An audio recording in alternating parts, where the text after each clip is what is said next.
Alhamdulillah, ulama-ulama yang sedang berjuang, para mujahidin yang sedang berjuang, terutama yang di kalangan kita Al-Quran Karim, dan para pemanah-pemanah muda yang lainnya di Indonesia, semoga semakin berkah, semakin manfaat ilmunya.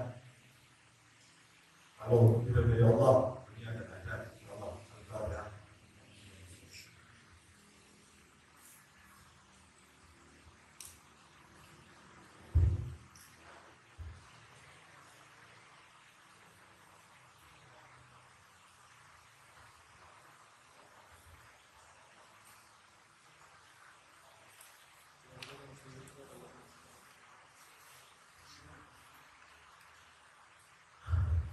Ya, baik, sering. Kita di dalam mana harus beradab. Sebelum kita mengerti suatu ilmu, kita harus mengerti adab-adab ilmu terlebih dahulu. Sebelum kita melangkah kepada suatu apapun, maka beradablah terlebih dahulu. Orang yang mempunyai adab,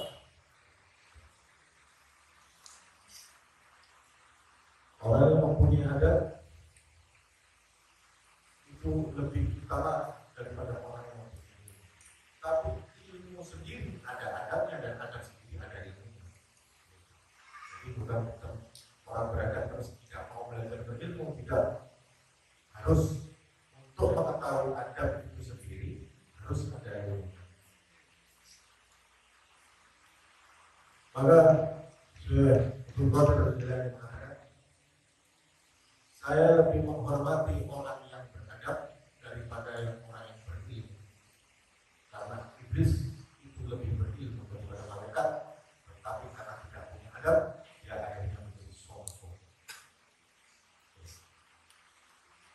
Maka di dalam adab-adab pemanah, karena selama duluan sudah ada di depan antum semua ya.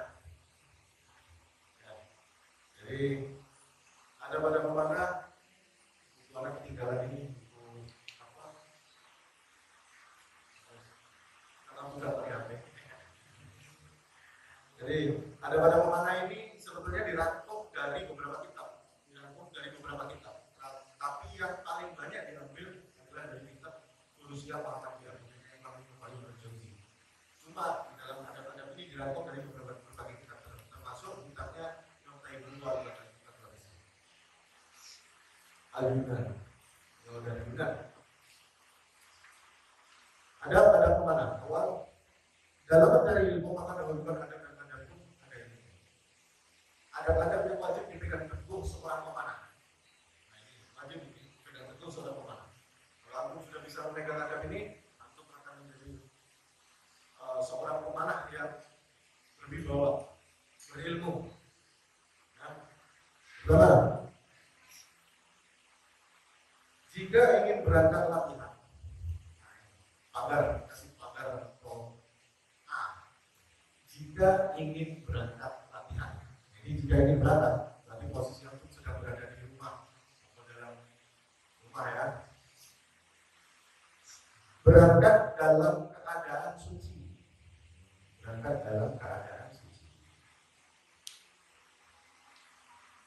Dan kedua, niat juga semangat memperbaiki diri dan mencari ilmu. Niat semangat memperbaiki diri dan mencari ilmu.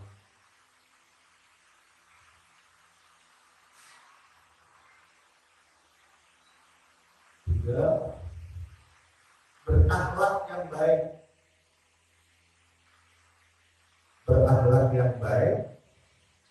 Dan keempat, tenang dan rendah hati. Ini banyak saya temui para pemanah-pemanah yang biasanya itu terlalu semangat. Dia pemanah karena saking semangatnya, kita tidak menyalahkan dia, tapi karena saking sangat semangatnya, itu kadang bawa busur, itu dibawa di mana? Di bawa di musuhnya cantolin di pundaknya, dia bawa quiver terus naik motor perjalanan berangkat. Subhanallah. Ini kena polisi ditangkap loh itu tahun 2021 sudah muncul undang-undangnya. Ya. Karena kayak gitu, apalagi kemarin juga ada yang sampai bawa kuda, jadi bawa kuda, bawa busur, bawa anak panah, mau mana pelatihan ini? Bukan kita nggak mau cara duhuri sunnah bukan seperti itu. Ya kita bagus cuma takutnya menimbulkan fitnah. Maka itulah berakhlak yang baik, tenang dan rendah hati. Seorang pemanah itu wajib tenang dan rendah hati. Sudah. Sekarang tadi yang A ya. Sekarang yang B. Sekarang yang B. Nah, tadi A. Sekarang yang B. Jika telah sampai ke tempat latihan. Jika telah sampai ke tempat latihan. Jika telah sampai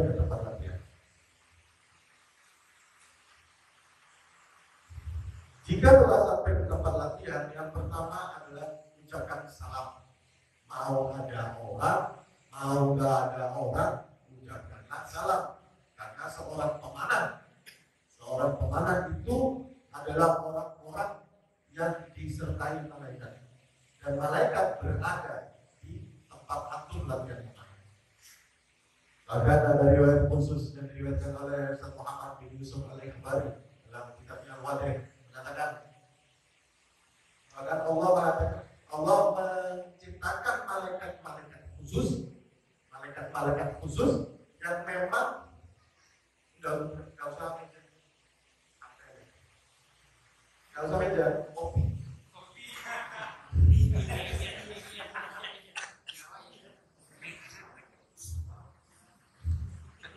Masa nggak ada perasaan kita ngomongin.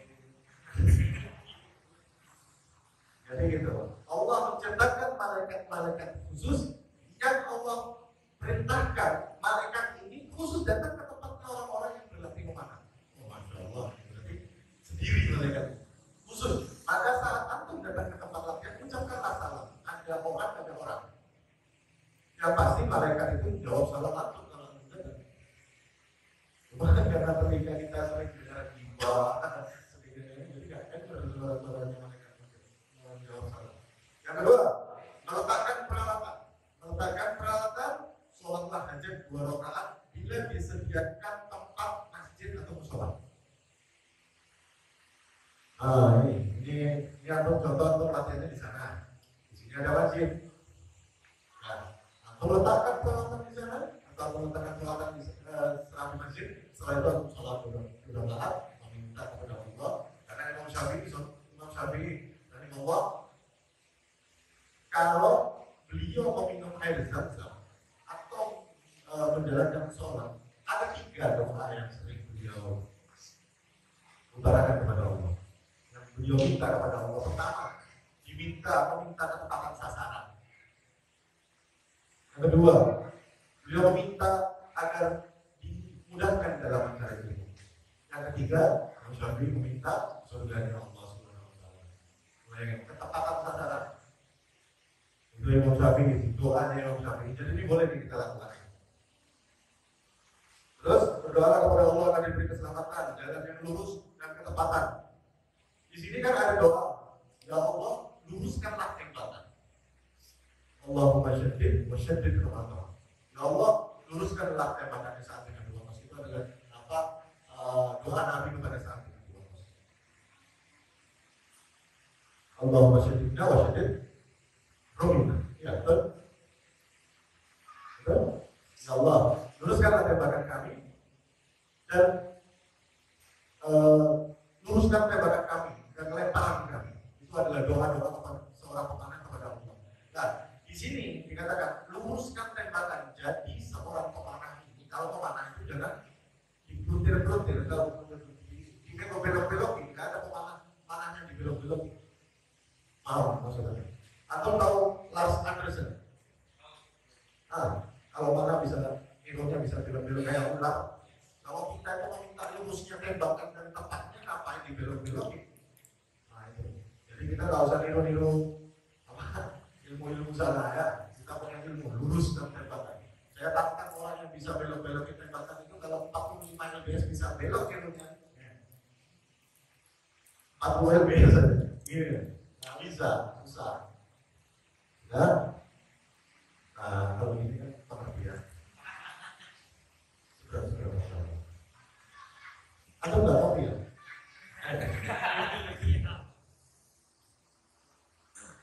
Terus kelima apa? Yang selanjutnya keluarkan peralatan, gusur anak panah, string, cek keadaannya. Jika tidak layak, maka jangan dipakai. Nah ini, jika tidak layak, maka jangan dipakai. Tidak layak itu apa? Cacat. Kalau gusur bisa twist atau pecah, jangan dipakai itu. Soalnya dia akan masuk ke adab-adab sebagian daripada orang-orang yang tidak berwaspada. Ya, dan kayak contoh yang cacat sering kita pakai ini apa? Saya dulu juga pernah. Hero udah patah, dilem terus dileleh. Ini bahaya ya. Kalau retak dilem nggak ada masalah. Tapi kalau sudah patah, ditempelin terus dileleh. Karena tekanan string kekuatannya itu bisa mematahkan anak ini, karena dia sudah cacat atau sudah sempurna. Terus jangan mencela. Yang selanjutnya jangan mencela apapun. Jangan pernah mencela. Yang ketujuh, jangan suka mengkritik. Orang yang suka mengkritik ini biasanya nggak punya teman. Rata-rata kalau orang suka mengkritik itu kalau dia datang gitu, namanya Assalamualaikum, waalaikumsalam, Assalamualaikum, sehat, terus pergi. Rata-rata orang yang suka mengkritik itu nggak punya teman. Maka jangan mengkritik apapun itu, apalagi di perusahaan. Kayak contoh ada temannya kemana, kamu kurang begini, kurang begini. Walaupun kita tahu ini. Jangan mengkritik dan jangan so tahu. Terus jangan tertawa saat tembakannya itu meleset. Tembakan teman meleset. Wah ini sering. Jangan tertawa saat tembakan teman meleset.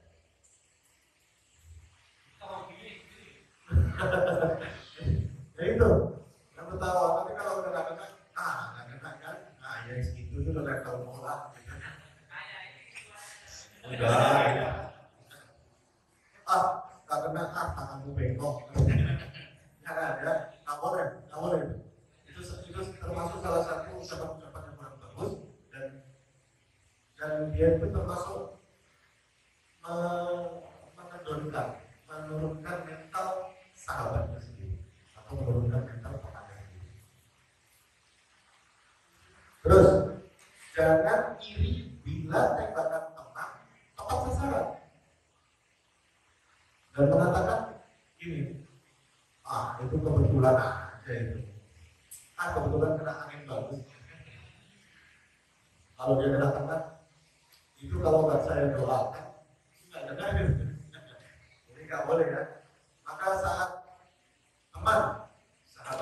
sahabat pemanah kita tepat di tengah sasaran, ucapkanlah Masya Allah. Ucapkanlah Masya Allah. Kalau nggak kena, Subhanallah. Kalau kena, Masya Allah. Karena di dalam beberapa riwayat, malaikat itu mendoakan istighfar ampunan kepada setiap pemanah yang kena sasaran ataupun yang tidak kena sasaran. Yang kena sasaran ataupun yang tidak kena sasaran. Riwayatnya sahih, jelas ada di kitab ini. Apakah Anda ngomong hadis atau salah? Nah, disinilah seorang pemanah kena dan kena hitungannya tetap menang. Kena dan kena hitungannya tetap menang. Jadi inilah enaknya kita sebagai seorang pemanah itu seperti itu. Lalu jangan menatap dengan tajam, selanjutnya jangan menatap dengan tajam kepada pemanah yang sedang fokus. Jangan menatap tajam kepada pemanah yang sedang fokus. Ini nggak baik juga ini. Saat pemanah-pemanah lain itu sedang memanah, dia lagi narik, iya, dari atas ke bawah, iya.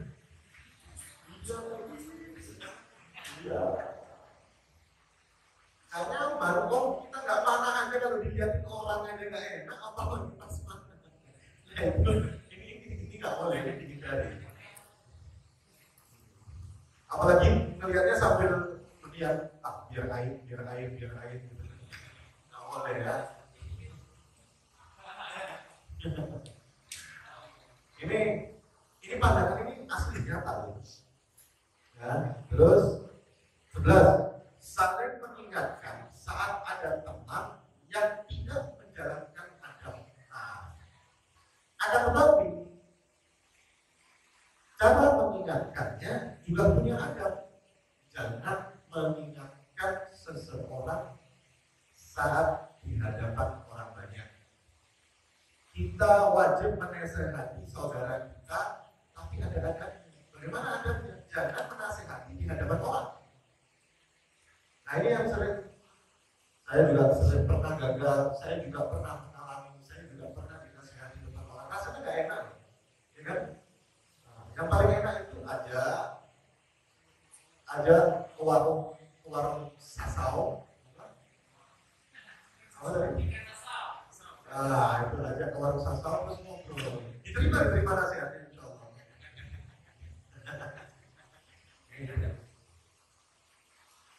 Jadi gitu. Jadi saling mengingatkan saat teman sudah tidak menjalankan adab.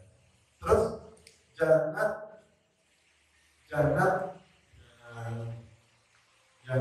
memakai sesuatu yang bisa mengganggu. Jadi seperti apa namanya? Maaf, di sini ada ashabutullah, ada perokok. Ada perokok banyak. Jangan merokok di tempat-tempat latihan. Jangan merokok di tempat latihan. Kalau mau merokok keluar dulu tempat latihan, baru dipikir rokokan. Temani kopi, temani gorengan cocok. Tapi kalau di tempat latihan jangan. Hargai malaikat yang datang. Hargai malaikat yang hadir. Karena malaikat itu tidak suka dengan bau-bauan yang tidak sedap. Kalau kita sebagai orang muslim yang taat, harusnya kita menjaga tamu kita dengan jamuan yang terbaik. Apa itu? Memakai wangi-wangian dalam keadaan berwudu, seperti adab-adab yang sebelumnya kita bahas barusan. Terus jangan bercanda terlalu berlebihan.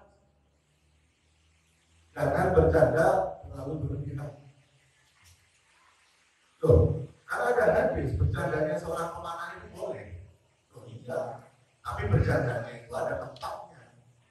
Di mana tempatnya candaan di saat memanah? Tempatnya candaan itu saat antum selesai memanah. Dalam arti ini lensun di sana terkait. Lalu kita memanah. Setelah kita memanah, saat kita mengambil yang panah, disitulah hujan. Situlah hujan. Itu boleh bercanda. Bercanda apa terserah. Boleh kita memanah. Boleh kita bercanda saat kita mengambil anak panah. Jangan pas kita memanah bercanda. Nah ini nggak boleh. Ini nggak masuk ini. Ini akhirnya masuk ke adab yang sebelumnya, mengganggu konsentrasi teman. Nah itu nggak boleh ya. Terus taat pada aturan ini kepada siapa? Kepada lapangan. Di mana ada aturan lapangan. Contoh kita pemanah itu kan ada yang punya lapangan, ada yang enggak. Ada yang ikut lapangan warga. Nah, warga jamnya jam 3 sampai jam 5 sore. Ya udah kita taat warga. Pemanah jam 3 sampai jam 5 sore. Taat pada aturan 9 anak panah ya 9 anak panah semua. 7 lambahan ya 7 lambahan semua. Begitu. Pada aturan itu salah satu daripada adab. Terus yang selanjutnya taat pada perintah guru dan pelatih. Yang selanjutnya lagi dan kurangi pujian terhadap makhluk untuk menghindari aib agar kita tidak menjadi penyebab aib.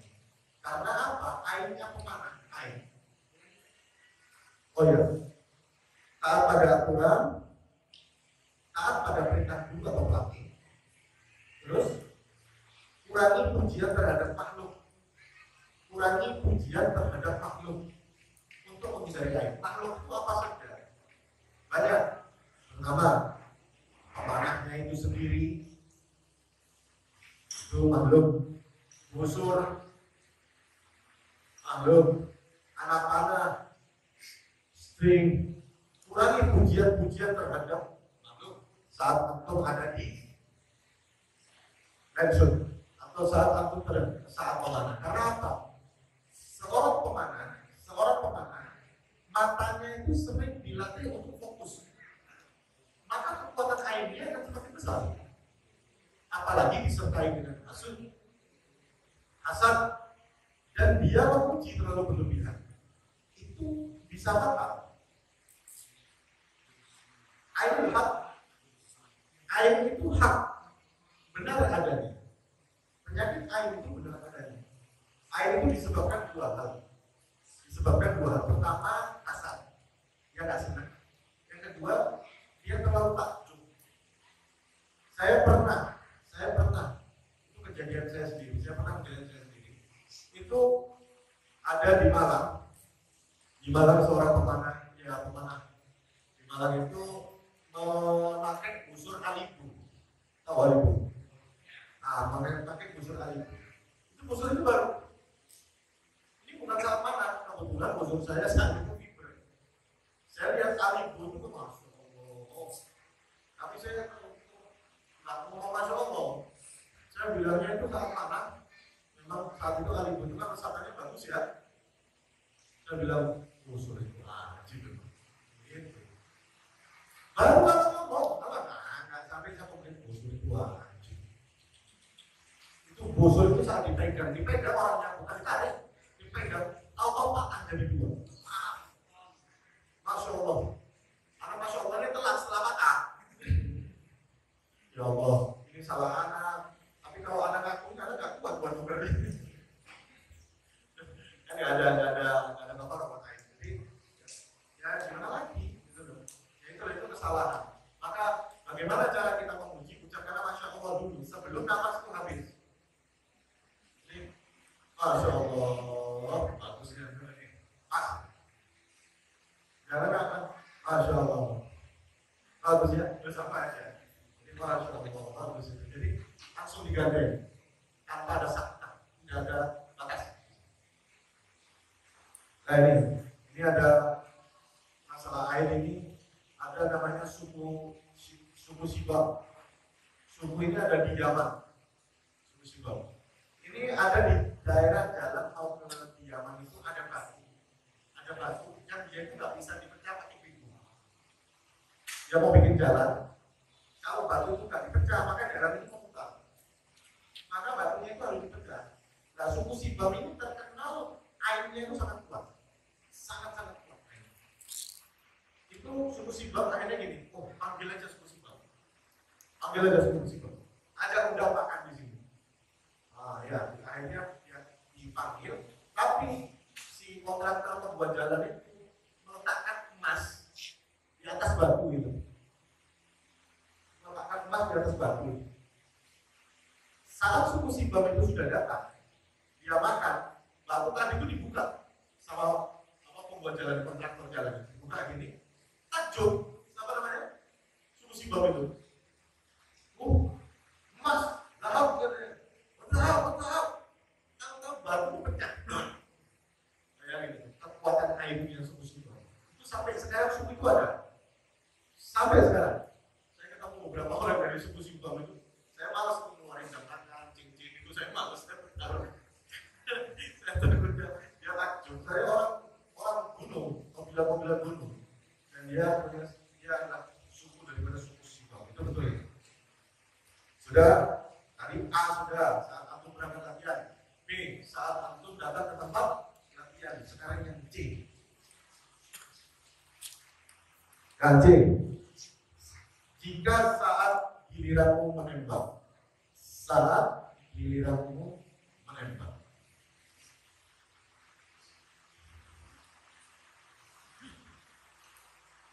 Saat giliranmu menembak, satu, perhatikan lengan bajumu. Ini perhatikan lengan bajumu. Dulu para pemanah itu terbaik adalah pemanah menggunakan garis.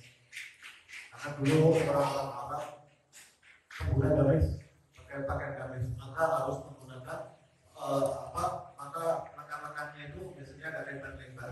Maka di sini ada punya perhatikan lengan bajumu. Tapi kalau sudah pakai jersey yang sudah di setel buat pemanah itu enak, makanya nggak ada masalah. Tapi kalau hubungan saya ini masih kena panah. Biasanya kena kebetulan. Terus membaca Bismillah. Yang kedua, membaca Bismillah dalam setiap tembakan. Membaca Bismillah dalam setiap tembakan. Ini jangan ditinggalkan. Membaca Bismillah dalam setiap tembakan. Minimal ucapkanlah kalimat Allah. Minimal. Ini kenapa? Ini nih kalau aku nggak sengaja, aku memanah nggak sengaja, terus nggak kena, di belakangnya itu ada kambing, atau ada ayam. Minimal itu halal. Pertama unsur ketiga sengaja, yang kedua karena hewan, kita masih mengucapkan Allah. Serius ini. Ini pernah yang saya memanah di Cirebon. Teman sebelah saya nggak sebut siapa namanya. Salah satu pemanah. Ini pemanah waktu itu ayam itu kalau sore itu kan dia deadlock. Apa deadlock? Ini loh. Apa?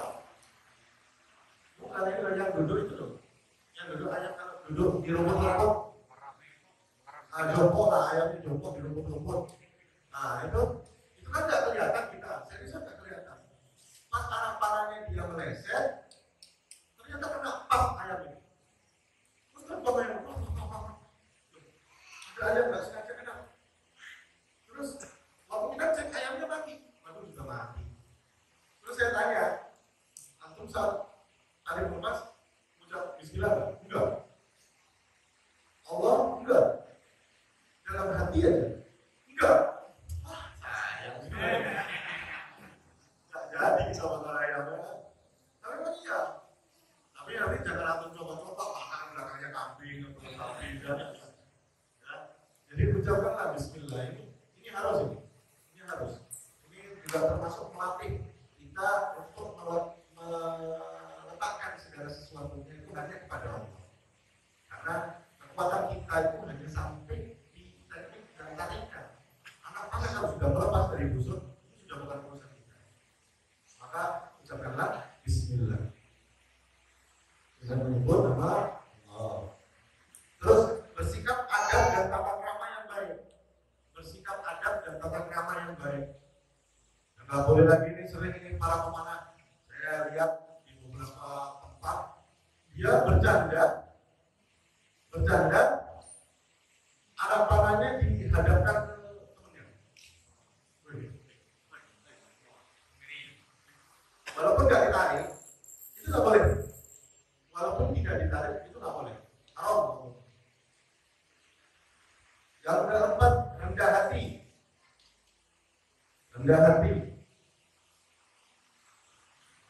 Yang kelima, menundukkan pandangan, menundukkan kepala, menundukkan kaki. Jangan sampai saat memanah itu timbul sifat sombong, bahaya itu. Bangga boleh, sombong jangan. Bangga terhadap pemanah boleh, bahkan ada sihirnya. Tapi kita manusia Muhammadiyah ada sihirnya. Tapi kalau sombong nggak boleh. Maka wajibnya seorang pemanah itu merendahkan hati, menundukkan kepala, ya. Terus yang keenam, selanjutnya saat memanah pasang wajah yang berseri. Jangan memanah itu saat aku narik, apalagi yang biasanya berat-berat.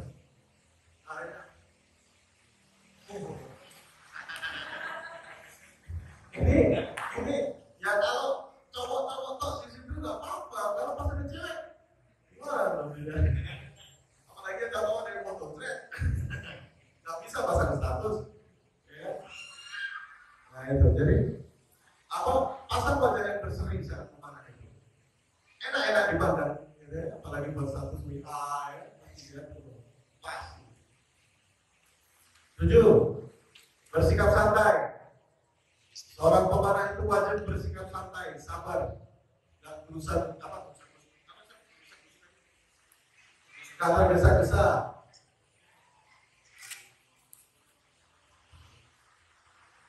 Terus meminta pertolongan. Selanjutnya meminta pertolongan kepada Allah SWT. Hanya kepada Allah SWT. Jangan berbangga diri dengan bagaimana dan kepada siapa. Harus untuk di pemanahnya, harus dan wajib meminta pertolongan hanya kepada Allah SWT. Terus yang selanjutnya, bila tepat sasaran, ucapkanlah hadza min fadli rabbi. Ada min fadli rabbi. Ini itu ada itu adalah anugerah daripada Tuhan. Ada min fadli rabbi. Itu adalah anugerah daripada Tuhan. Terus yang ke-10. Bila tembakan meleset, jangan mengucapkan kata sial atau berputus asa. Bila tembakan meleset, jangan mengucapkan kata sial atau berputus asa. Jangan. Tembakannya nggak kena, pas ditarik, dilepas, tembakannya nggak kena, kita, nggak kena lagi. Nah ini purnat ini nada putus asa itu. Keluar terus. Apalagi kadang-kadang kata-kata yang nggak pantas terucap. Ya, kata-kata yang tidak pantas terucap saat tidak kena sasaran. Yang paling gak enak itu apa? Kalau udah nggak kena, bunyinya tik. Nah, pun nanti ada berat tapi besi. Ini biasanya kebun binatang ada yang keluar juga. Ya. Terus yang selanjutnya, jangan menyalakan busur. Dan ini runtutan dari yang sebelumnya. Jangan menyalakan busur. Oh, ini tadi itu tak kena, ini kan busurnya agak miring dikit. Ini kadang-kadang nggak kena cuma karena busurnya misalnya. Aku hatta ganti 10 busur, kalau nggak kena ya nggak kena. Terus jangan menyalakan anak panah. Anak panah ini beratnya beda-beda, 125 gram, 123 gram. Makanya yang satunya miring. Oh, busur ini anak panahnya spine-nya ini yang ini tinggi, yang punya rendah, makanya ini kanan, ini yang kiri. Basa-basi. Nggak ada. Jangan pernah menyalahkan benda-benda apapun. Salahkan diri kita. Kenapa? Dengan teknik kita tidak bisa menguasai benda. Kita yang ikut benda mengendai kita. Nah itu. Seorang pemanah itu wajib ubah mindset. Kita pemanah itu tariknya 29, tariknya 28. Jangan ikut boiler. Boiler ini maksimal tarikan 28 atau enggak. Kita yang pemanah kok kita yang ikut busur. Busur harus mengikuti kita. Karena busur itu adalah salah satu dari anggota badan kita. Jadi dia harus sesuai dengan kita. Bukan kita yang mengikuti boiler. Tarikan kita sampai 30 in. Atau tarikan kita sampai 29 in. Terus kita ikuti boilernya sampai 28. Gak enak, aku sakit pemanah. Aku kalau tarikan gak sempurna, di sini tuh ada otot yang menahan. Tapi kalau tarikan sempurna, otot enak. Makanya ada pemanah itu. Saya pemanah kepala sakit gitu. Ya iya, soalnya salah. Tapi kalau aku tuh pemanah sesuai literatur, sesuai cara-cara para imam, maka aku akan semakin sehat. Pemanah akan semakin kuat. Itu ya. Jangan menyalahkan usul, jangan menyalahkan anak-anak, dan jangan mencaci diri sendiri. Jangan mencaci diri sendiri. Jangan menghina diri sendiri. Terus, nah ini yang sering. Jangan menyalahkan angin. Angin ini nggak salah apa-apa. angin ini nggak salah apa-apa. Ini kadang kalau anginnya bisa ngomong, nggak kena. Oh ini gara-gara anginnya barusan lewat dulu. Kata anginnya, saya salah apa bang?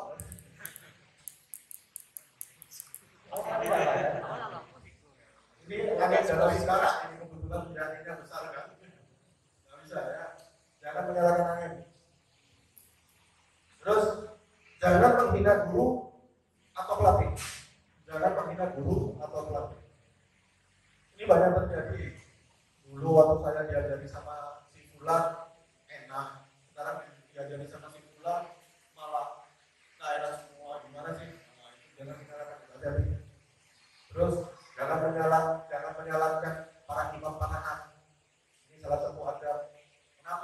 boleh jangan menyalahkan imam panahan.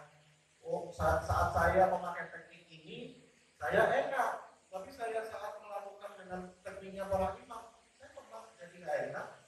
Nah, itu yang salah bukan imamnya, itu yang salah. Lalu kenapa? Kalau tekniknya para imam, ini sudah terbukti Islam itu menguasai 2/3 dunia. So, tekniknya Imam Ishaq dipakai dinasti Abbasiyah. Tekniknya Imam Ishaq dipakai dinasti Umayyah. Yang sepertiga Islam dari 2/3 Islam. Tekniknya Imam Abu Hasim dipakai teknik Andalus. Banyak teknik-tekniknya para imam yang dipakai skala dinasti. Dan Islam sudah tersebar perkara teknik. Oh, yang kita yang nggak ngerti apa-apa jadi saya pakai tekniknya Imam Malang. Ya iya. Ya seperti kita belajar pertama kali itu. Waktu kita belajar pertama kali memanah, apa langsung kena-kena? Hah? Enggak kan? Pasti akurat juga. Tapi karena kita terbiasa walaupun salah, tekniknya tidak sesuai teratur imam. Tapi akhirnya kena juga. Apalagi antum memanah dengan sesuai teratur kitab, kena itu lebih begitu. Bagus. Karena kalau orang sudah memanah dengan teratur kitab sesuai para imam, andai kan kita punya unsur-unsur besar, contoh unsur sakit kita menjaga orang tua kita yang sakit, atau kita sedang melakukan perjalanan jauh safar sehingga tidak diharuskan memanah selama 1 tahun, 2 tahun, 3 tahun, 4 tahun, 5 tahun, bahkan sampai 10 tahun antum tidak memanah. Saat antum memegang unsur, dia tidak akan merubah teknik antum sama sekali, karena ilmunya paten, karena ilmunya tidak berubah. Tekniknya para imam sesuai dengan struktur tubuh masing-masing setiap orang. Nah, ini paten ilmunya. Jadi saat kamu berhenti memanah, dan aku memakan lagi, langsung bisa lagi. Nah, ini lah bedanya ilmu sendiri dan ilmu yang sudah diajarkan para imam. Terus tetap semangat, bersikap sabar. Sabar ini dari apa? Ini yang baru saya jelaskan. Waktu kita belajar Bapak bala enak, ya sabar. Dicari seorang pemanah itu dokter. Oh, kalau nggak kena ini berarti tekniknya begini. Oh, kalau nggak kena ini berarti tekniknya begini. Oh, kalau nggak kena ini. Dan setiap pemanah itu pasti seperti itu. Nah, itu yang bikin pemanah itu nikmat. Selalu berpikir. Terus tetap semangat. Karena tembakan yang biasa lebih Allah cintai daripada tepat sasaran tapi dalam permainan lainnya. Melesetnya di dalam memanah, maka para malaikat akan beristighfar memintakan ampunnya kepada kita. Tapi kalau lain, ya nggak ada. Mana ada di Islam diajarkan permainan lainnya, terus kita main bola, contoh main bola, saya juga main bola terus kita ngeguling, terus malaikat beristighfar untuk golnya tidak penting. Malaikat beristighfar saat kita gagal saat menembak pengharapan. Terus yang terakhir ini dari kitab Al-Munyah punyanya Muhammad Buwah Al-Fatihah Al-Yunani, ucapkanlah salawat atas Nabi Muhammad SAW saat mengambil anak panah di quiver dan saat mencabut anak panah dari hori atau dari target. Mengucapkan salawat kepada Nabi Muhammad SAW saat mengambil anak panah dari kinanah itu quiver, atau mencabut anak panah dari hori atau dari dua target sasaran. Atau dari target sasaran di bagian awal. Karena zaman dulu para sahabat itu kalau memanah baiknya hori, ya memanah baiknya hori. Jadi itu target ya. Nanti bisa target. Para sahabat memanah dari sini ke sana. Nanti sana cabut dari sana ke sini. Dari sini ke sana itu bisa sahabat yang memanah. Kalau kita kan satu lane aja ya, satu ke sana, terus balik lagi, satu ke sana, balik lagi. Kalau dulu para sahabat sini ke sana. Nah, ini adalah rangkuman adab-adab tubuh. Ini adalah rangkuman adab-adab yang bisa untuk pelajari harus atau bisa dibilang menjadi pemanah yang mempunyai sopan santun, adab dan tata krama yang baik. Ya cukup, ini adalah rangkuman daripada adab-adab yang kita pelajari. Sekarang kita masuk ke bab dasar daripada ilmu pemanah. Dasar, ini dasar ya. Dasar daripada ilmu pemanah. Bismillah, lanjut.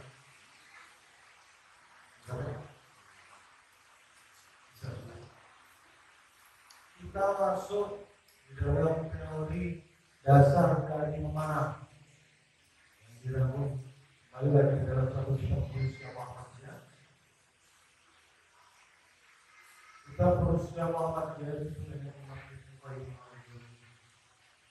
terjadinya kitab ini ya, menceritakan awal kali kenapa ada kitab Manusia Muhammadiyah. Ini sebetulnya adalah kisah tentang dalil lomba. Karena Imam Ibnu Qayyim al-Jauziyah itu pernah menyebutkan memanah itu boleh lah, tidak ada judi dalam memanah. Jadi di dalam panahan tidak ada judi. Nah, tapi ini kan bertentangan dengan fikih-fikih yang sudah dirangkum oleh ulama-ulama sebelumnya. Maka Imam Ibnu Qayyim dipanggil oleh zaman dulu itu MUI-nya lah, ya. MUI-nya disidang Imam Ibnu Qayyim. Imam Ibnu Qayyim disidang karena perkara fatwanya yang membolehkan atau bawa lomba, bawa hadiah, dikumpulkan dari satu. Nah, ini kan gimana jadinya judi kan? Nah, Imam Ibnu Qayyim saat itu tidak ada judi dalam lomba. Maka dari situ Imam Ibnu Qayyim dipanggil, disidang. Akhirnya selesai persidangan itu beliau pulang terus mengarang kitab. Jadilah kitab Manusia Muhammadiyah. Bayangin. Orang begitu kalau marah langsung bikin kitab. Kalau sekarang marah habis buat kalian yang begini.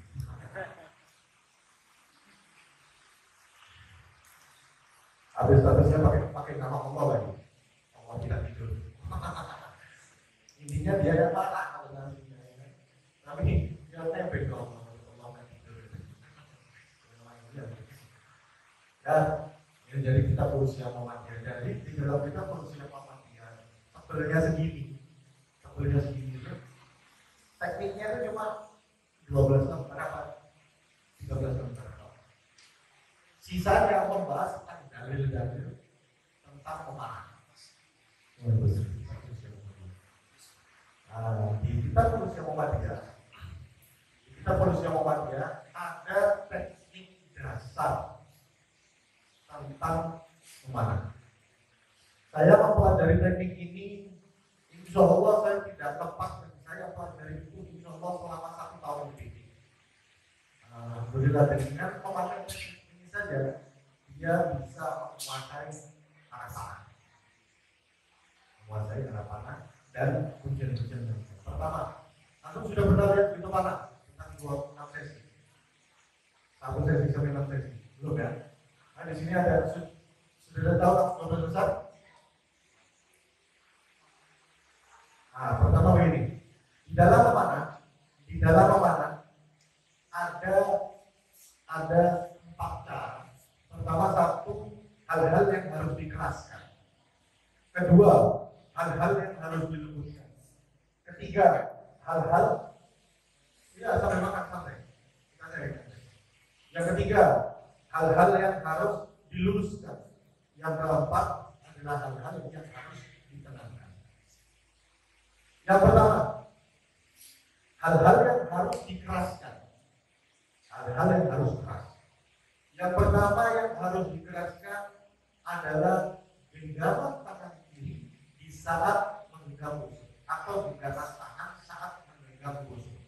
Saya minta 1 musuh dong.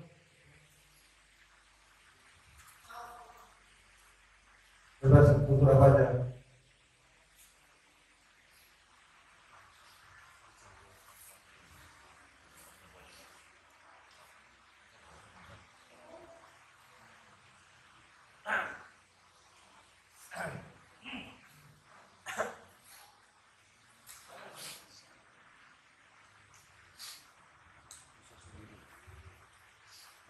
tidak mengandung iklan.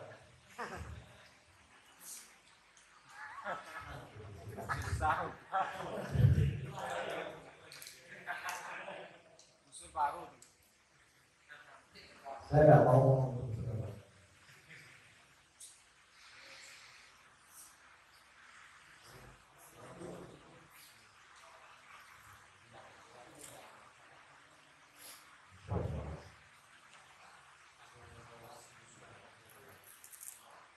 Saya pinjam ya. Izin tarik.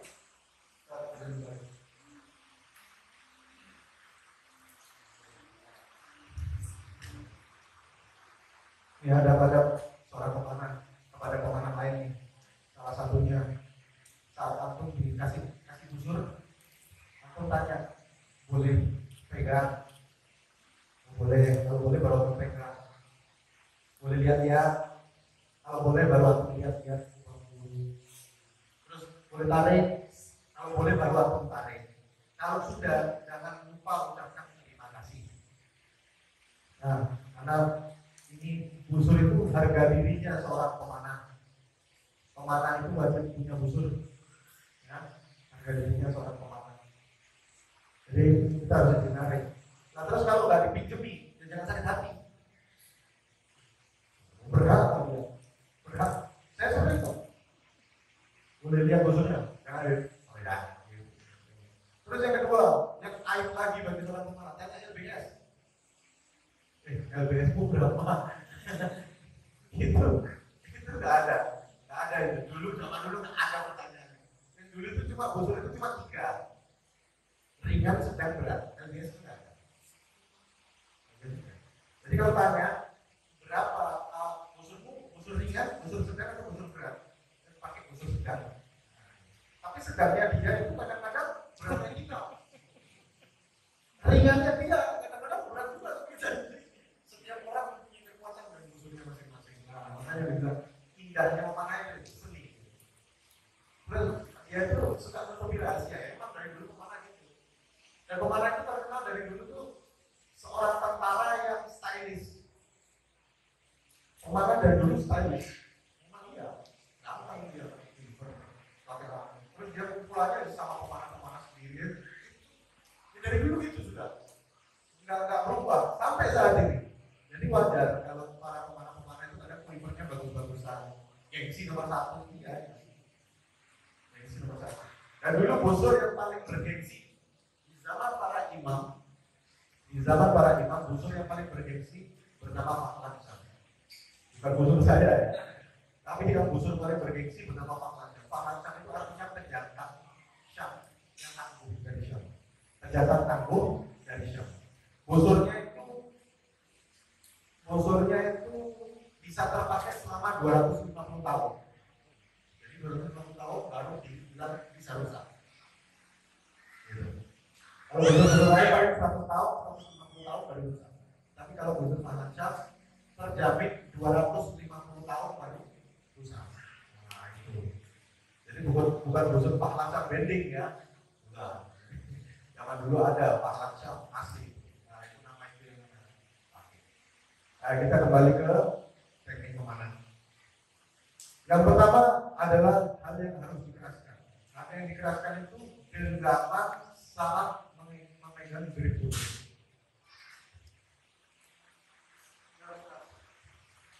Ini harus keras. Ya.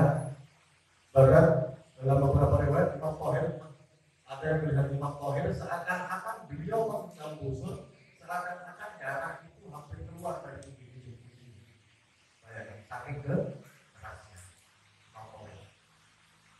Dan ini pendapat yang sangat ditekankan oleh salah seorang ahli pemanah yang bernama Imam Ibnu Maimun. Beliau dari Maroko. Dikatakan memanah itu wajib keras. Kalau keras ujarannya keras. Kalau nggak keras, ya nggak ada ujarannya. Nah itu memang iya. Dan itu sudah banyak. Yang keras yang kedua, jempol di saat mengait string. Yang harus dikeraskan kedua, jempol di saat mengait string. Jempol ya, bukan kuncian, tapi jempol di saat mengait selimut. Ini jempol harus keras. Jempol harus keras. Karena kalau jempol itu tidak keras, maka efeknya akan banyak. Pertama efeknya, tapi cara kerasnya itu ada caranya ya. Cara kunciannya itu begini. 3 jari digenggam dengan erat. 3 jari digenggam dengan erat. 3 jari kelingking, jari manis dan jari tengah digenggam dengan erat. Lalu jempol ditekan di sendi tengah jari tengah. Sendi tengah jari tengah ditekan sehingga ujung jempol itu sudah tidak ada darahnya, putih ya. Betul? Nah, putih. Baru setelah itu dikaitkan istri. Maksudnya dalam arti string sudah masuk, jempol ditekan. Nah, kerasnya itu di sini. Efeknya kenapa kalau tidak keras? Efeknya kalau tidak keras nanti jempol itu bisa bengkak saat memanah. Jempolnya bisa bengkak, tapi kalau bengkak menanam ini nggak mana. Banyak kejadian. Paham? Kelihatan dari sini? 3 jari, jempolnya diletakkan di sendi tengah jari tengah, lalu dikeraskan. Nah, ini keras. Dan yang ketiga yang harus dikeraskan adalah lengan atas, lengan bawah. Lengan atas dan lengan bawah harus dikeraskan. Lengan atas, lengan bawah mana? Di mana lengan atas, lengan bawah? Di lengan atas, lengan bawah. Lengan atas, lengan bawah. Saya kemarin itu saya pernah ngajar, lengan atas, lengan bawah itu yang mana? Yang ini yang atas, yang ini yang bawah. Ya betul juga sih. Jadi lengan atas itu ini. Ini lengan atas, ini lengan bawah. Kalau pundak mana pundak? Nah, kalau bahu? Bahu yang mana? Hah? Ini bahu. Ini anggota badan udah nggak tahu. Jangan-jangan yang itu lupa. Ya. Ini pundak. Bahu, lengan atas, lengan bawah. Nah sekarang gini, lengan atas dan lengan bawah itu harus keras, itu dasar. Karena apa? Agar tidak menghempas. Apa menghempas?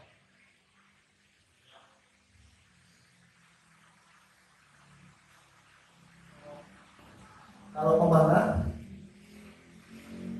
tangannya masih gini. Keren emang. Nah, tapi jangan pegang musuh kalau gini, pegang cangkul. Insya Allah dapat tawaf. Nah, memanah itu yang ini. Ini memanahnya menghempas. Karena menghempas ini dia menghilangkan akurasi. Terus dia terlihat tidak indah. Sampai ibu mengatakan kalau pematul jahil. Seperti pemanah bodoh kalau seperti itu. Tapi bukan saya yang ngomong ya. Jadi gitu. Mana itu? Lengan atas, lengan bawah harus keras. Jadi sehingga saat tanpa ada pengaturan tangan itu bisa stabil dan konsisten, konstan. Yang bergerak hanya pergerakan. Bawah keras.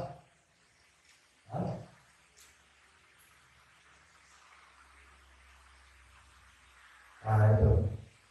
Jadi mana dari apa ini? Nah, itu 3 hal yang harus dikeraskan. Ini saya nanti kita hafal ya. Ini harus hafal ya. Ini termasuk salah satu, termasuk bisa buat satu pengajar. Terus yang kedua, yang harus dilembutkan, dikeraskan, dilembutkan. Yang harus dilembutkan itu gampang. Telunjuk tangan kanan. Nah ini harus dilembutkan. telunjuk tangan kiri. Yang kedua telunjuk tangan kiri. Pertama telunjuk tangan kanan, kedua telunjuk tangan kiri, yang ketiga adalah tarikan. Kita panasan. Pertama telunjuk tangan kanan, kedua telunjuk tangan kiri, yang ketiga tarikan. Tarikannya harus lembut.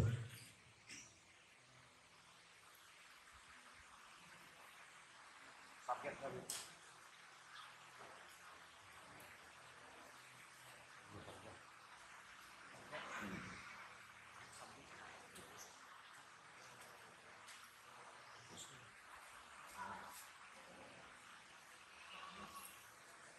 Bentar ganti. Mungkin ada.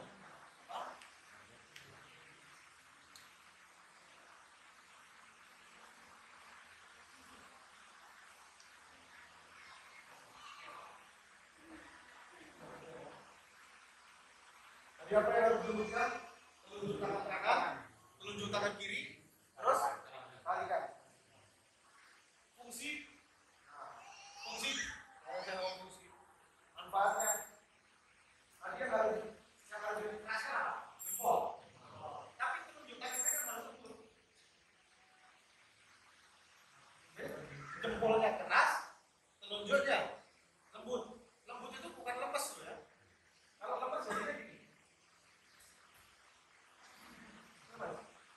Biasanya mama sudah berkali, kamu tahu apa ini? Ada kejadian kayak gitu. Contoh, ini kalau telunjuknya lemas, banyak kejadian kan? Siapa yang tadi? Ini karena telunjuknya lemas. Telunjuknya lembut, bukan lemas. Kalau keras nanti ada efeknya. Apa efeknya kalau keras? Lihat anak-anak saya. Apa terjadi? Bengkok.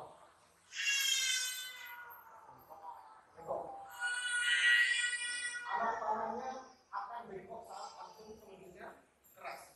Maka yang terjadi apa? Nanti anak tangannya itu akan gini.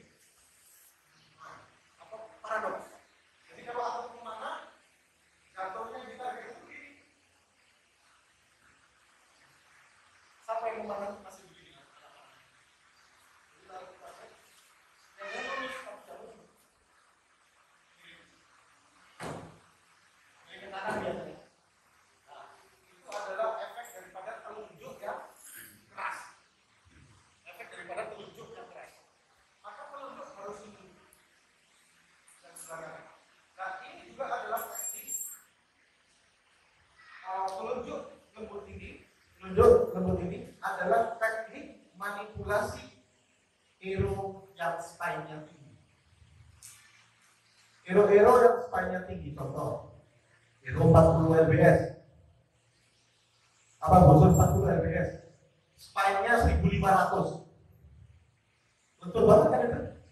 Ya, atau dia betul banget. Harusnya 40 lbs rendah. Apa bisa dipanakan dengan 40 lbs? Bisa kalau aku mengerti teknik itu.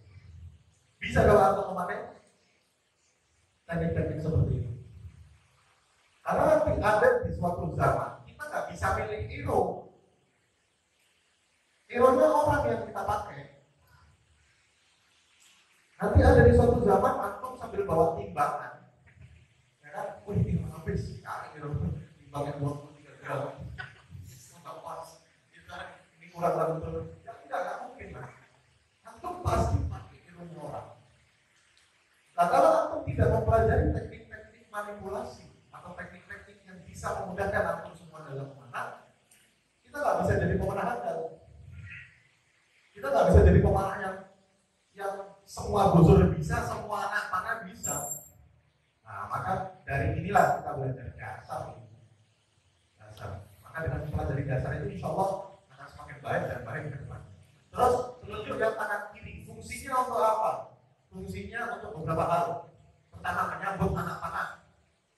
Yang ketiga, untuk melanjutkan ke teknik lainnya. Ada namanya nanti teknik kemudian Al-Bulbar, ada teknik Sababa, ada teknik Ibham, ada teknik 30. Nah, itu fungsinya dari mana? Dari telunjuk. Akan saya contohkan yang baru. Telunjuk tangan kiri fungsinya untuk menyambut tangan kanan. Ya, ini kita dari. Ini adalah kemudian satu untuk menyambut, yang kedua untuk berpindah. Sudah? Setelah berpindah, kalau antum sudah masuk ke kelas selanjutnya, ini dasar ya. Kalau ke kelas nanti antum ada teknik-teknik lain. Nanti teknik sababa sulit. Jadi arah panah dan apa adimat atau adimat eropas, ya kan? Ya kan? Ya kan?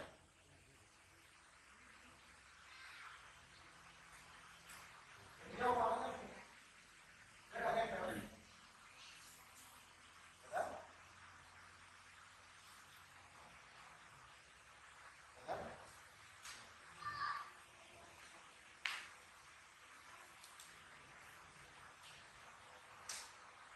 Jadi makanya kalau antum lihat busur-busur Turki zaman dulu, busur-busur Ottoman, lukisannya itu sampai ke sini, betul?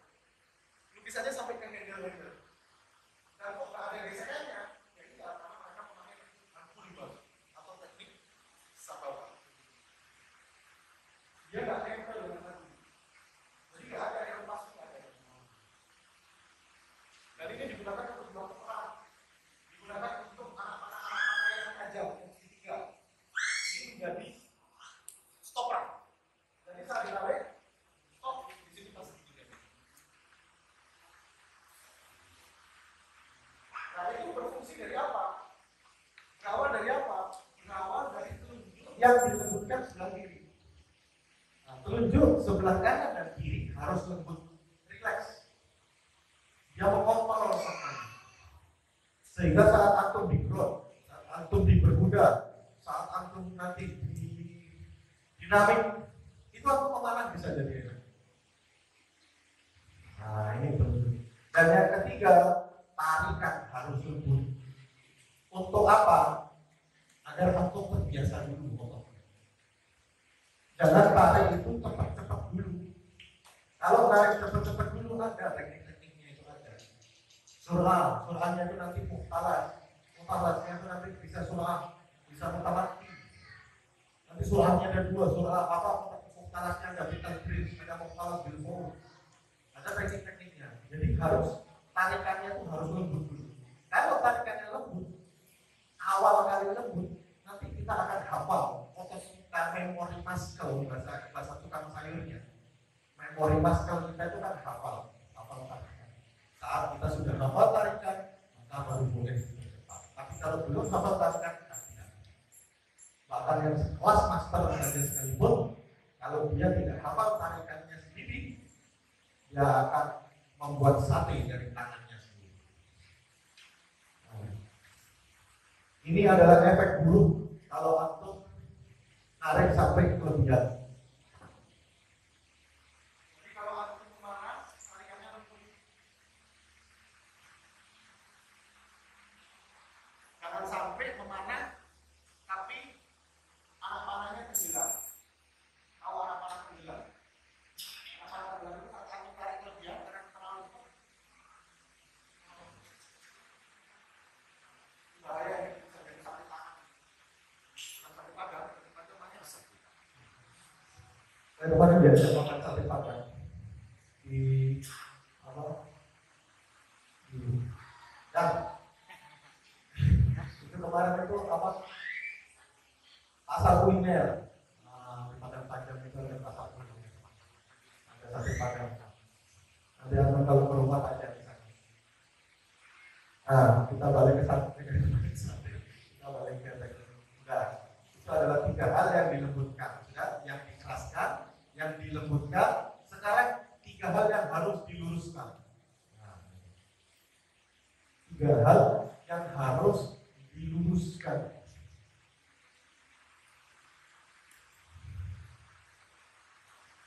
Tiga hal yang harus diluruskan. Apa? Poin, not, sifat. Nah itu satu paket. Harus lurus. Poin, no sikut. Dia harus lurus. Kenapa harus lurus? Kalau poin sama not lurus, sikutnya ke bawah, hasilnya akan ke atas. Kalau poin sama not lurus, sikutnya ke atas, hasilnya akan ke bawah. Kalau dibiasakan seperti itu, ya berarti membiasakan sesuatu yang salah. Baru membiasakan sesuatu yang salah. Andai kan suatu saat aku memegang busur yang benar, dipinjami anak panah yang benar, daripada aku akan rusak. Kenapa? Biasa dengan yang salah, dikasih yang benarnya jadi rusak. Nah itu. Jadi harus seimbang dan lurus. Poin, no, sikut. Contoh.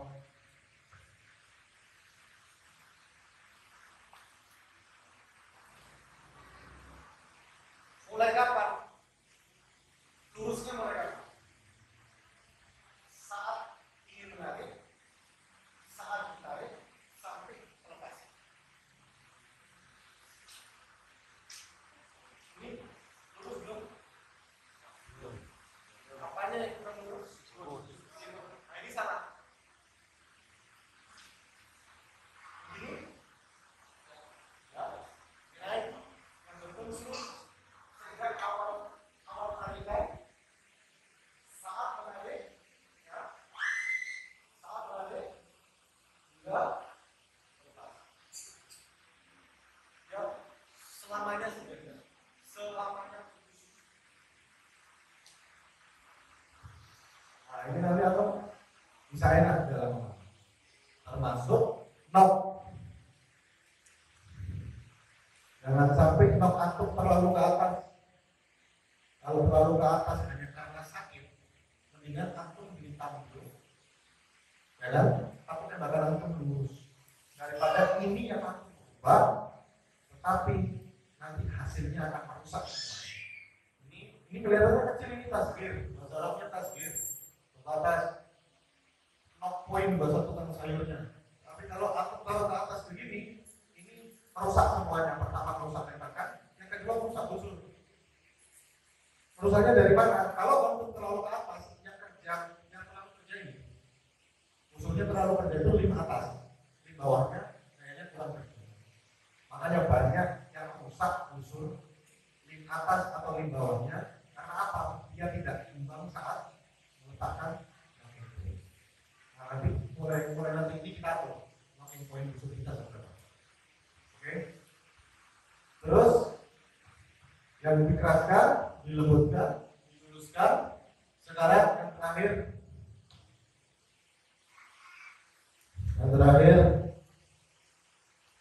yang harus ditenangkan, yang harus ditenangkan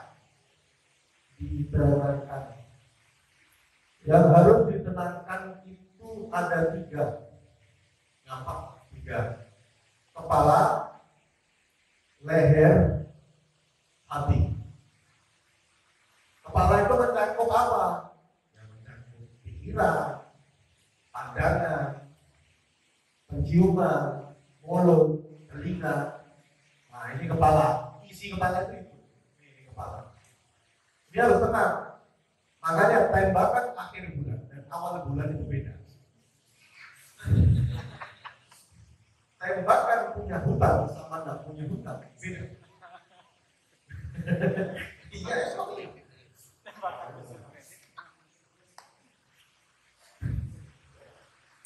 jadi itu. Terus mata. Kalau kita tidak tenang dalam arti mata itu jelalatan saat kemana? Jelalatan kemana? Ke targetnya teman. Ada yang pernah lomba? Pernah semua. Atau saat antum aduan.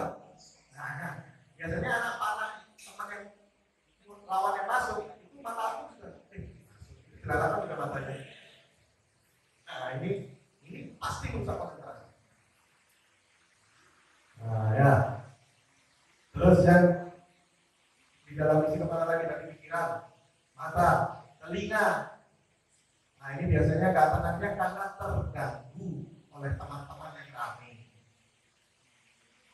Nah, hidung pas mana mereka tuh terganggu dengan bau kotoran. Mulut, ini mulutnya nggak bisa diem. Saya pernah ketemu pemanah kayak gini, serius. Saya pernah ketemu pemanah. Pemanah itu, jadi mulutnya kena. Itu dia nggak sadar. Terus diem, nggak bisa deh. Coba diem. Kenanya semakin pelan, terus kena. Jadi karena hatinya itu kena. Langsung zikir kan. Bismillah. Jadi memang ya ada lah sifat-sifat pemanah yang lucu-lucu. Di sini lah karakter pemanah yang masing-masing. Nah itu. Sudah. Itu adalah mulut yang harus tenang, hidup tenang, mata tenang, telinga tenang, pikiran harus tenang. Terus leher. Tenangnya ada di mana leher? Tenangnya itu ya itu mengikuti, nggak tenangnya itu mengikuti busur. Waktu lihat ini contohnya. Kalau mana? Kalau leher tenang itu enak. Memanah itu seperti sholat. Pernah Nabi sejajarkan dengan sholat. Dalam arti keutamaan kalau kita ya, keutamanya dengan sholat. Maka di situ berarti memanah itu ya cara tenangnya ya seperti orang sholat. Karena sampai leher itu dia nggak tenang. Contoh leher yang tenang itu sampai mana? Daripada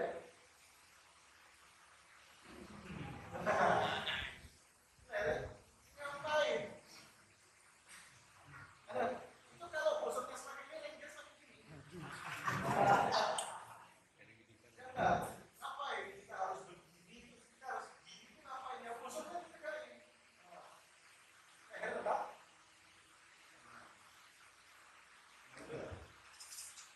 Yang terakhir yang tenang adalah hati. Hati ini kenapa diletakkan tenang yang akhir? Memang paling susah. Apalagi sudah masuk babak aduan. Babak aduan. Wah, istimewa. Saya tidak pernah. Ya, tapi ini ada sebab-sebabnya ya. Kita bisa latihan dengan cara lombanya tanah imam. Dan yang kedua, kita tidak mengkonsumsi makanan-makanan yang menyebabkan adrenalin naik. Contoh, kita waktu memanah kita minum kafein 1 jerigen. Nah, itu kan jadi deg-degan. Nah, ini jangan. Atau minum kopi 1 tok. Jadi akhirnya kan jadi deg-degan. Maka memanah itu makanlah makanan-makanan yang tidak bikin anu. Biasanya, ini pengalaman saya kalau setiap mau lomba dulu, itu saya selalu konsumsi coklat. Saya minum susu coklat, konsumsi coklat, nyambil coklat. Karena dalam beberapa dokter itu ngomong coklat itu bikin relax, bikin tenang. Dan saya pakai itu, dan memang iya. Pernah saya lomba di daerah mana Banjar di dekat Tasik itu saya pas mau lomba saya minum kopi. Nah, ini kebiasaan nih. Teman-teman pemanah mau lomba minum kopi. Itu bikin tambah deg-degan ya. Itu masuk salah satu dari bagian daripada hati. Saya waktu minum kopi, saya hampir jatuh. Karena aduan itu cuma diambil 8 orang. Setelah 8 orang ada aduan lain, langsung 1, 2, 3. Apalagi saya waktu itu urutan terakhir. Ya Allah, hampir jatuh deh. Aduh, saya minta berhenti dulu sebentar aja sama panitia. Berhenti sekitar 5 menit gitu. Terus habis itu dilanjutkan aduan. Tapi saya minum air putih banyak. Terus saya istighfar. Alhamdulillah. Terus habis itu aduan 8 orang diambil juara 1, 2, 3. Alhamdulillah di situ dapat podium. Jadi hati-hati dengan hal-hal yang menyebabkan hati kita berdebar. Termasuk memanah sambil dilihat akhlak kawan kanan, akhlak kiri.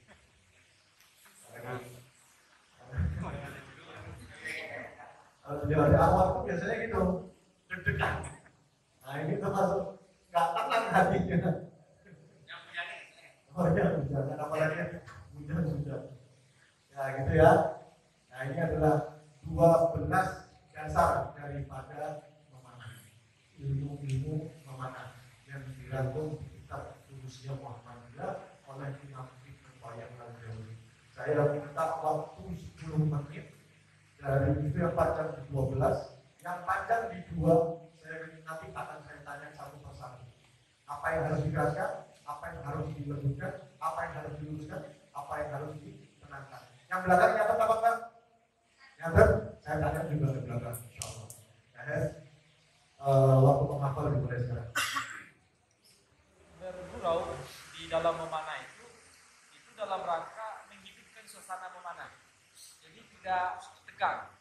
Ya, suasananya tidak tegang. Tapi Ya, kalau betul. kita hayati ini semua kena sudah.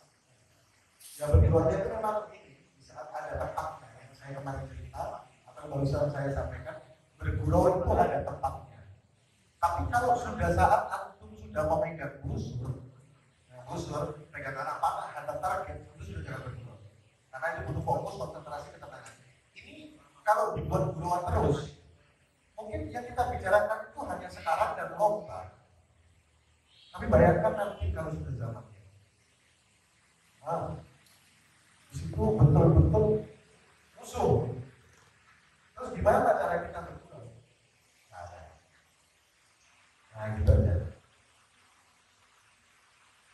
Apalagi kita untuk lomba, kita nggak usah ngomong jauh-jauh lah. Itu punya memahami tentang pasukan. Kita yang lomba dari dekat-dekat. Kalau saat memanah kita bergurau di depan itu ada target, terus kita bergurau gimana rasanya? Nggak enak ya, apalagi di pulau ini. Kita konsentrasi bukan hanya memanah, kita lagi menulis. Terus kita diganggu dengan guruan-guruan. Kita menulisnya nyaman nggak? Pasti nggak nyaman, banyak salah-salah. Begitu pula dengan memanah. Apalagi memanah ini krusial, dia berhubungan dengan senjata. Ini senjata, mau gimana pun tetap saja senjata. Nah, ada hukumnya juga dengan pemerintahan senjata.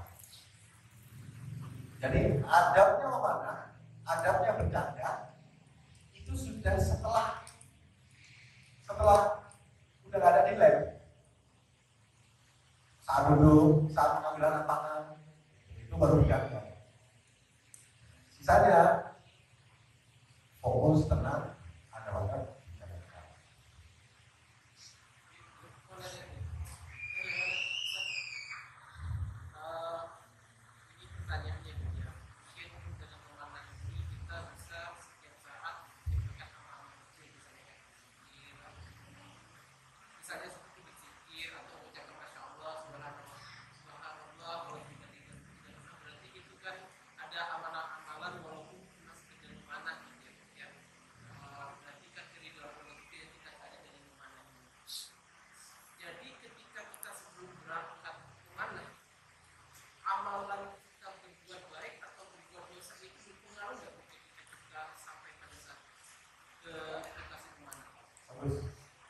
Itu amalan-amalan kita yang kita lakukan di luar daripada memanah itu berhubungan dengan ketepatan sasaran. Serius. Imam Bukhari itu mempunyai murid. Imam Bukhari mempunyai murid yang ikut beliau sudah belasan tahun. Tapi apa kata muridnya? Saya hanya melihat guru saya meleset tembakannya seumur hidup 2 kali. Seumur hidup 2 kali. Terus satu lagi, Imam Syafi'i tidak pernah meleset sasarannya. Di dalam 10 anak panah, 9 yang dikenakan target, yang 1 sengaja dikeluarkan agar menghindari air. Nah, itu bisa kita lihat, itu kita bisa contoh. Imam Bukhari dan Imam Syafi'i. Beliau adalah satu ahli hadis dengan sanad tersoheh. Yang kedua adalah beliau adalah imam salah satu daripada mazhab terbesar. Amal yang beliau itu sangat-sangat terbaik. Makanya Ya jelas, kalau amalia luar pasti mempengaruhi dengan saat kita memakai itu ya sangat-sangat. Dia sering melesin itu berarti Ya ada juga dari dia kalau melesin itu mungkin berbuat dosa, apakah kita sebenarnya berbuat dosa atau gimana? ya enggak juga, Kelihatan juga gitu. ya enggak juga, walaupun antum juga ahli amalia ibadah sholatnya yang mau 1000 kali atau apa tapi kalau pemanah antum masih memakai busur PVC ya sama.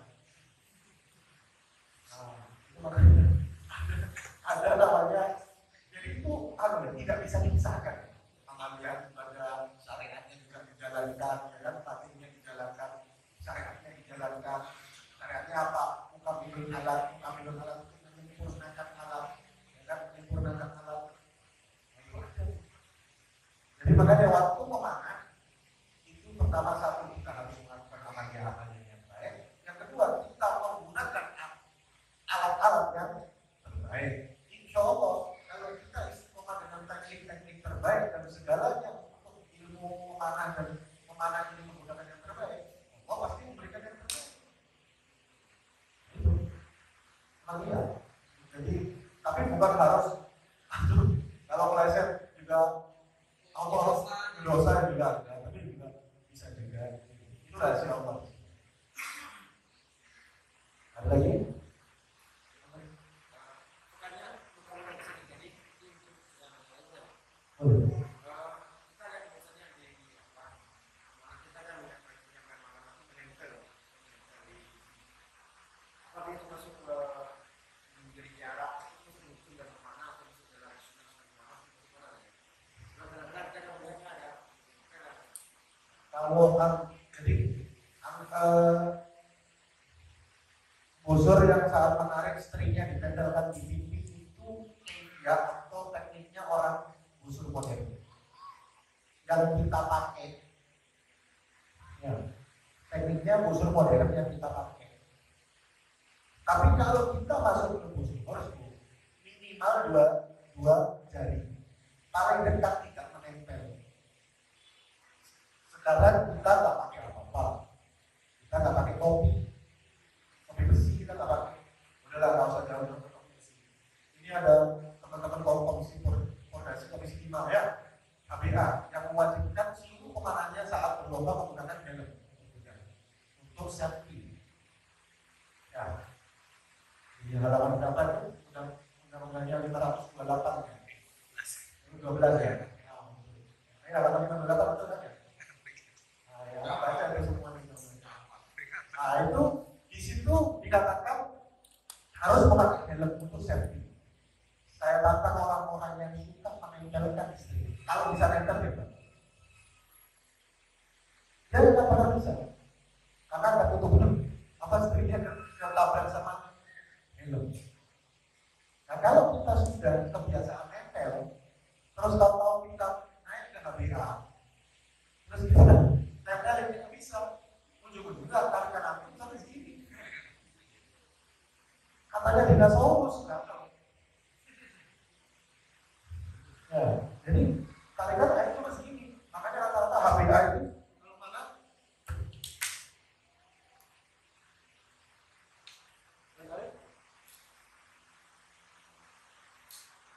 Dilepas.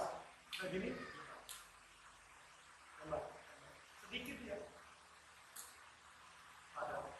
Padahal sebaik-baiknya memanah tarikannya secara sempurna.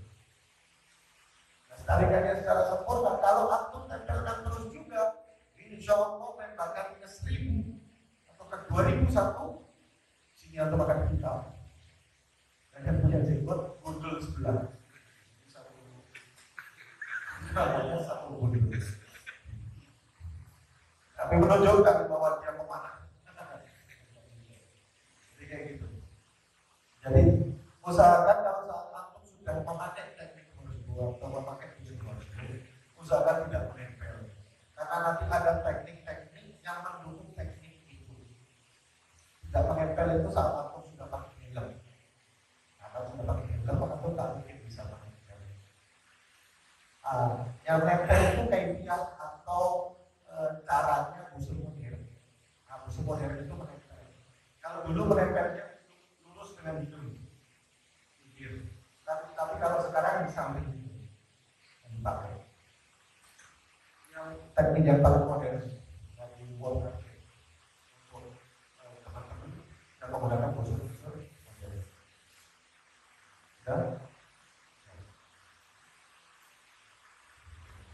Dan kalau nggak menempel itu dia termasuk mengurangi gesekan. Artinya kalau begitu tidak masalah, tidak ada salahnya kalau mereka itu ingin menempel. Kan tidak ada salah ya Pak. Menempel itu juga nggak ada salah, nggak ada salah. Kalau kenyamanan boleh, atau nyamanannya kan silakan. Sangat kenyaman kesunahan dalam memanahnya itu sendiri. Sedangkan yang aku pelajari teknik-teknik adab-adab semua ini adalah rangkuman ulama salafus soleh, orang-orang terbaik pada zaman ini. Yang tinggal kita ikut siapa. Apa pertanyaan? Tapi kemarin pas di pendaftarnya ada pula namanya yang nempel ini. Apa namanya? Oh, judul baru, bukan nempel, tapi batas-batas tarikan. Batas tarikan. Ya bukan nempel.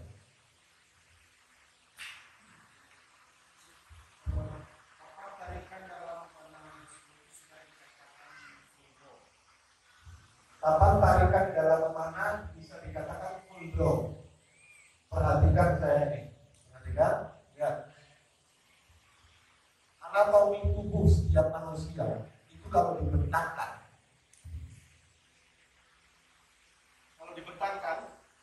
kalau ditekuk lengan atas dengan lengan bawah, ketemunya di mana? Di filo. Lengan atas dan lengan bawah, kalau ditekuk ketemunya di cuping. Maka disinilah tempat draw terbaik. Dikatakan sampai full draw, itu sampai cuping telinga yang terbaik.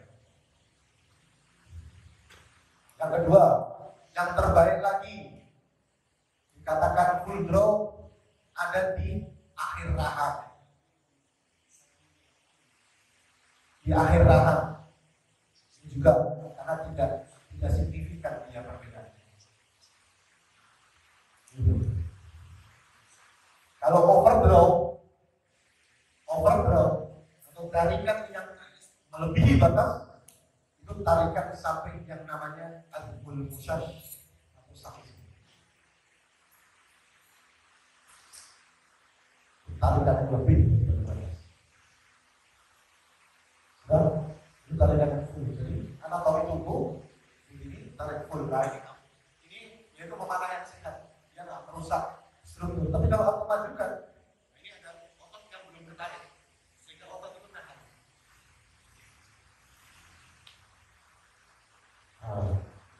Ada lagi pertanyaan?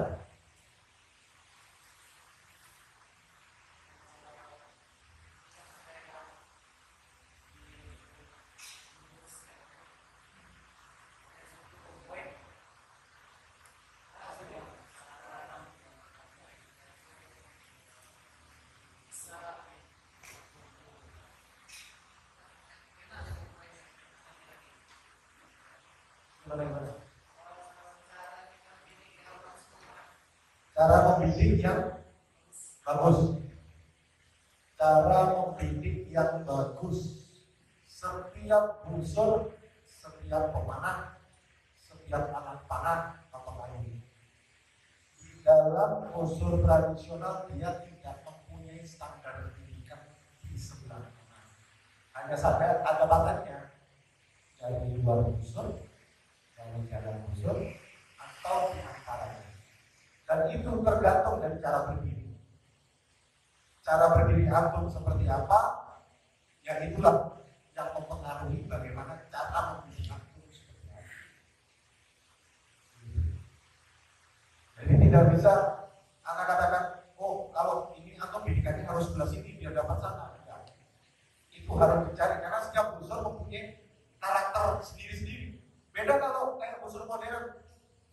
Kalau unsur modern dia punya risernya ada visir, dan itu bisa disetel atau bidikannya sebelah sini, setel pas. Kalau unsur bagus enggak. Aku berdirinya begini, bidikannya harus sebelah sini. Aku berdirinya lurus, bidikannya harus sebelah sini. Aku setengah miring, bidikannya harus dari sini, dari sebelah sini. Nah, jadi setiap musuh berbeda-beda, sangat-sangat berbeda. Makanya harus kita pelajari nanti malam. Ini ya, kita pelajari nanti malam tentang bidikan, cara berdiri, cara genggaman, dan itu mempengaruhi semua dari cara tarikan juga mempengaruhi. Jadi nanti pertanyaannya bisa upload dapat. Terus lanjut.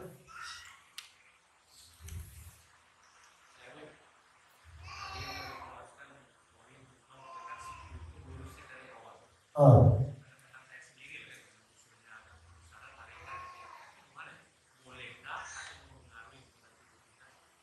Yang namanya kita meluruskan tembakan itu berarti kita sudah mengarahkan musuh itu melawan.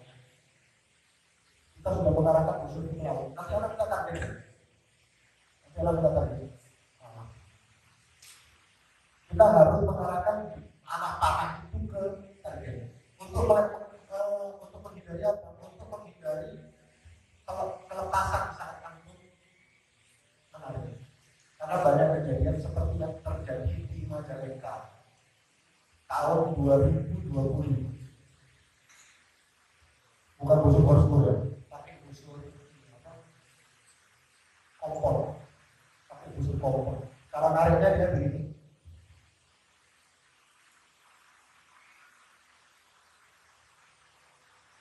Tahu? Dia cari nariknya begini dulu. Terus nggak sengaja kelepas. Itu tembus anak SD kelas 4 perut. Tembus. Takutnya lepas. Maka kita menghilangkan satu rukun daripada rukun pemanah, yaitu rukun waspada. Karena pemanah itu ada 4 rukun yang harus kita pelajari. Pertama, kekuatan, kecepatan, ketatanan, waspada. Nah, waspada ini nanti kita hilang di rukun waspada. Gagal ya. Maka lurus ke arah tanah, ke target, dan kita. Ya. Bagaimana teknik lain? Mungkin teknik gawing, ada teknik gawing, nggak begini dulu. Musuh diarahkan ke bawah dulu. Nah, pernah lihat? Terus tarik. Terus teknik gawing. Tapi karena tidak open untuk teknik itu, karena tekniknya orang lain. Saya hanya teknik yang sesuai literatur kita. Apa lagi?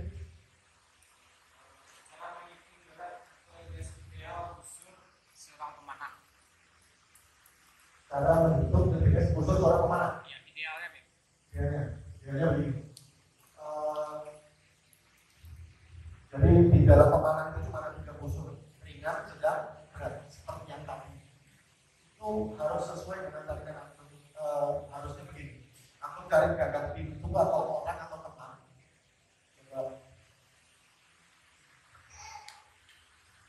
Antum tangannya begini.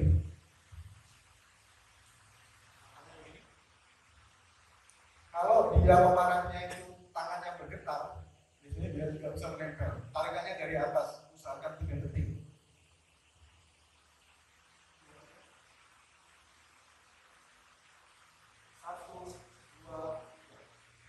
Berarti itu saya bisa menguasai musuh ini. Kalau dia keberatan, biasanya dia tarik. Ini nggak bisa apa? Ini nyari, nggak bisa nempel-nempel. Itu berarti berat baginya. Berat baginya. Dan ada beberapa yang mungkin bisa nyetrik, rata-rata bisa. Tapi itu kayaknya musuh kompor ya. Kalau fiber kadang-kadang 120 apa bisa nyetrik, tapi nggak bisa narik. Ada lagi?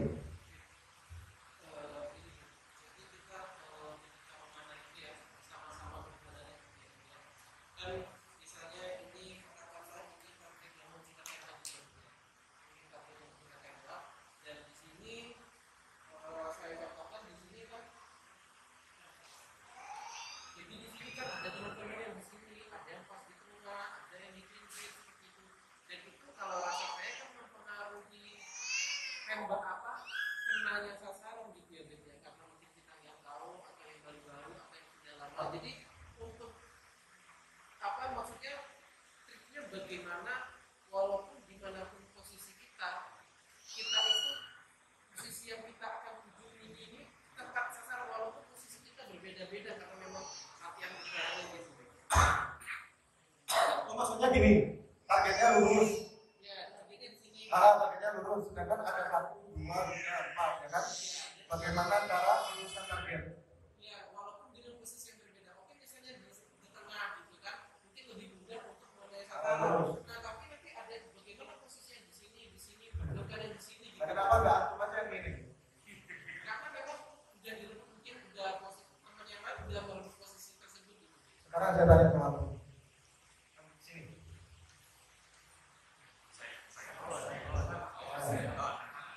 Ada kan? Itu target ya? Iya. Itu tempo target. Atau lurus kan? Iya. Atau lurus? Atau sudah dapat lurusnya? Ya, dia sudah dapat lurusnya. Andai kan saya dipikir sendiri di sini. Kalau saya lurus, saya sana.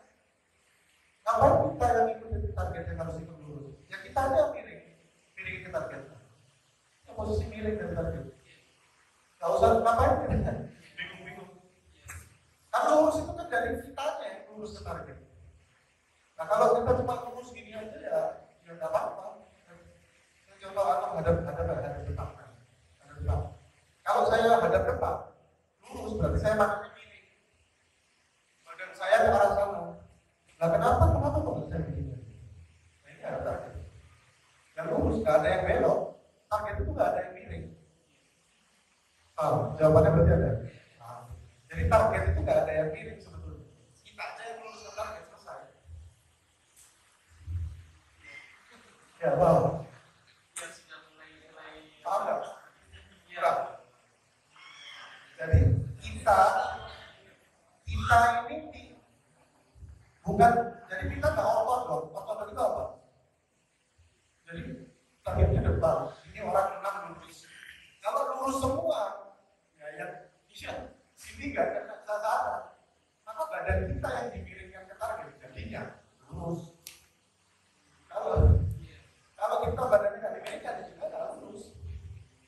Jadi nggak ada namanya lurus apa targetnya miring itu nggak ada. Kita yang luruskan target. Tahu? Gimana?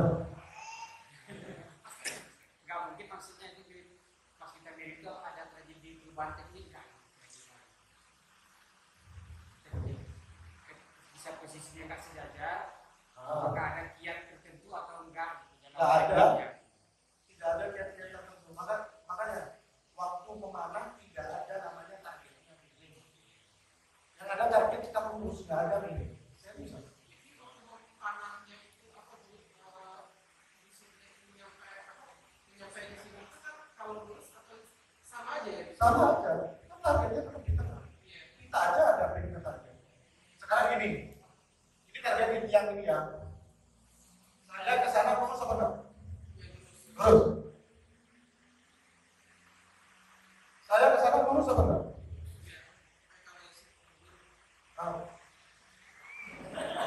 Terus. Lurus. Kalau saya sebelah sana, lurus nggak ke sana?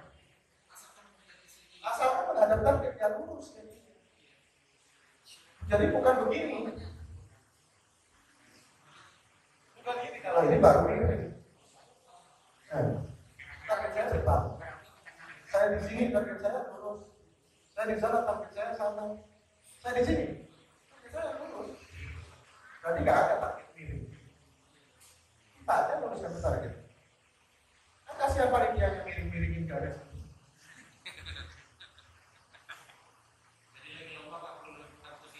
Allah nggak usah rebutan posisi dan kemana harus gue itu jangan bingung jarak.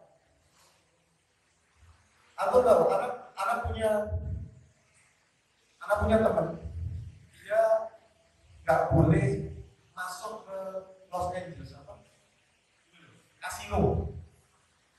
Dia nggak boleh main kartu yang namanya blackjack. Tahu blackjack? Blackjack. Dia paham judi.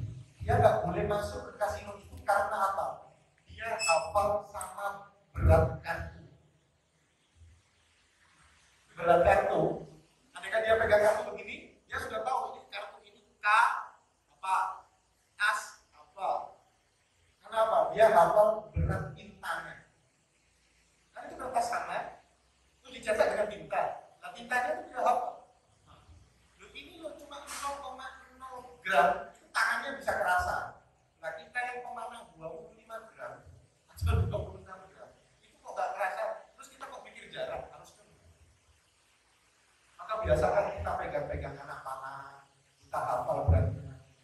jarak segini berarti elevasinya segini. Oh spike-nya begitu, nanti tekniknya begitu. Nah, itu makanya dari awal kita pelajari dari dasar itu dulu, nanti berkembang ke teknik-teknik.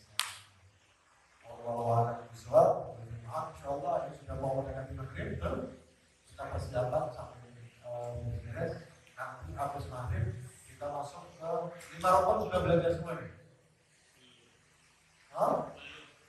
5 rukun memanah sudah belajar? Belum, kita akan belajar 5 rukun. Ya, 5 rukun dari memanah. Insyaallah. Assalamualaikum warahmatullahi wabarakatuh.